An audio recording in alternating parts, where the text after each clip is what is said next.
बार 3 बार 4 बार पढ़िए समझ आएगी। पता है मैं तो सरकारी स्कूल में पढ़ा था अपने गांव में, ठीक है, बाद में दिल्ली आए हम तो ट्रेन पकड़ पकड़ के।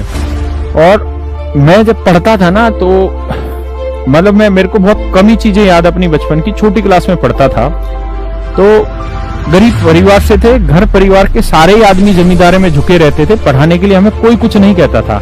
हमारे डंडे से पिटाई नहीं होती थी जैसे आजकल हमारे बच्चों की या तुम्हारी उम्र के बच्चों की हुई होगी, पढ़ ले हरामखोर पढ़ ले, ऐसा नहीं होता था।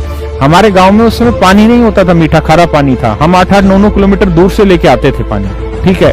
उस समय घर वाले पढ़ने की नहीं कहते थे, उस समय कहते जा खेत में पानी बढ़ाया, पुराने काम। छोटे छोटे बच्चे थे हम, 4-4, 5-5, 6-6 साल के, तब भी इसे हम काम करने लग गए थे, हमें कोई नहीं कहता था। मेरी एक ताई थी, वो घर में रहती थी, तो उसको मैं याद करके सवाल सुनाया करता था। तो मैं क्वेश्चन भी याद किया करता था और सॉल्यूशन, क्योंकि वो भी पढ़ी लिखी नहीं थी।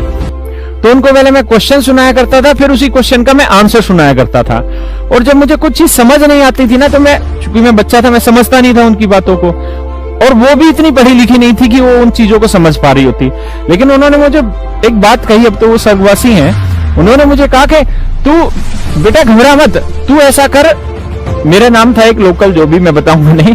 उन्होंने कहा तू घबरा मत, तू यूं कर, सवाल को 2-3 बार पढ़ते रहे, अपने आप समझ में आ जाएगा। भैया बहुत छोटी उम्र की बात है, जब मैं होगा 7-8 साल का हूँ तब की बातें हैं। और उनको ना क्वेश्चन का पता था ना उनको आंसर का पता था, मैं खुद ही क्वेश्चन सुनाता था, फिर उसी का खुद ही सोल्यूशन सुनाता था।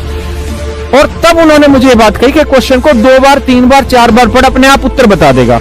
जो अनपढ़ थी उन्होंने मुझे ये बात बताई, और मैंने जीवन में हर जगह ये चीज फॉलो की है।